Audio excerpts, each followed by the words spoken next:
गर्मी की छुट्टियां आखिर किसे नहीं पसंद, पर तब क्या हो अगर ये छुट्टियां आपके ऊपर एक गहरा असर छोड़ जाए। ये कहानी है 3 दोस्तों की, रोहित, अमन और समीर की, जो अपने कॉलेज की गर्मियों की छुट्टियां शुरू होते ही कहीं दूर पहाड़ों पर घूमने का प्लान बनाते हैं। ये तीनों इतने उत्साहित होते हैं कि अपनी छुट्टी के पहले दिन ही मसूरी जाने के लिए कैब बुक कर लेते हैं। ये तीनों काफी एंजॉय करते हुए जाते हैं कि अचानक से उनकी कैब रास्ते में कहीं बंद हो जाती है। इसके बाद वो तीनों आधी रात में पहाड़ों की सुनसान सड़कों पर चलने लगते हैं। आधा घंटा चलने के बाद भी उन्हें उनका होटल नहीं दिखता। उन्हें लगता है कि शायद वो गलत रास्ते पर आ गए हैं। तब उन्हें सामने से एक बूढ़ा आदमी चलते हुए उनकी तरफ आता हुआ दिखता है। उस आदमी ने काले रंग के कपड़े पहने थे और उसके हाथ में एक लकड़ी थी। उसकी आंखें बहुत गहरी थी और वो शरीर से काफी कमजोर दिख रहा था। कुछ देर चलने के बाद उन्हें एक छोटा सा घर दिखता है, जो दिखने में इतना पुराना लगता था जैसे मानो सालों से वहां कोई ना रहता हो। उस घर की मालकिन एक औरत थी जिसकी उम्र कुछ 65 साल लग रही थी। उसके चेहरे पर हमेशा एक अजीब सी मुस्कान रहती थी और आंखों में कुछ अलग सी रोशनी दिखती थी। उस औरत से बहुत रिक्वेस्ट करने के बाद उसने उन लड़कों को रहने के लिए एक फ्लैट दे दिया, जिसका नाम था फ्लैट नंबर 33। इतना कहकर वो औरत वहां से चली गई और उसके जाने के बाद वो तीनों लड़के रूम में खा पी के पार्टी करके सो जाते हैं। और तभी रात के 2:33 पर बहुत जोर से किसी के गेट नॉक करने की आवाज आती है। ये आवाज इतनी तेज थी कि जैसे कोई हथौड़े से दरवाजे को मार रहा हो। तभी अचानक से उनके कमरे की लाइट चली जाती है और उन्हें कमरे में उनके अलावा किसी और के होने का एहसास होता है।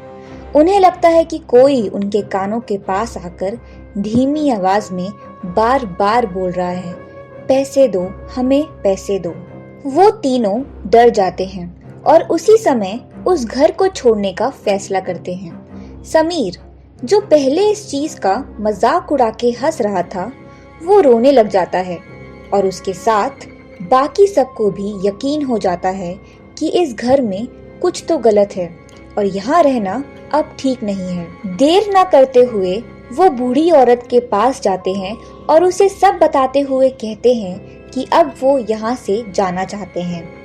ये कहानी सुनकर तीनों लड़कों की रूह कांप उठती है, लेकिन उनको एक बात की तसल्ली होती है कि जो भी हो वो आत्मा उन्हें नुकसान नहीं पहुंचाएगी। पर उन तीनों की नींद गायब हो चुकी थी। वो सुबह होने का इंतजार करते हैं ताकि जल्दी वो निकल पाए। लेकिन कुछ देर बाद फिर से वो आदमी उनका दरवाजा जोरों से खड़खड़ाता है। जैसे वो गेट खुलता है, वो देखता है ये तो वही बूढ़ा आदमी है जिसने उन्हें रास्ता बताया था जब उनकी कैब खराब हो गई थी। बूढ़े आदमी के इतना कहते ही किसी औरत के जोर जोर से रोने की आवाज आने लगी। वो चीख रही होती है, रो रही होती है। तीनों दोस्तों को कुछ समझ नहीं आता और वो बहुत ज्यादा घबरा जाते हैं। और तभी रोहन को बाथरूम से किसी के चिल्लाने की आवाज आती है।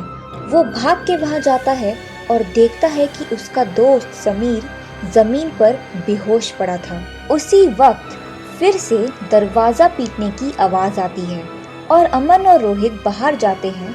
उसके बाद जो वो देखते हैं वो सुनकर आपके होश उड़ जाएंगे। उन्होंने देखा कि वो बूढ़ा आदमी और बूढ़ी औरत दोनों अपने हाथों को आगे बढ़ाकर धीरे धीरे उनकी तरफ रेंगते हुए आ रहे थे।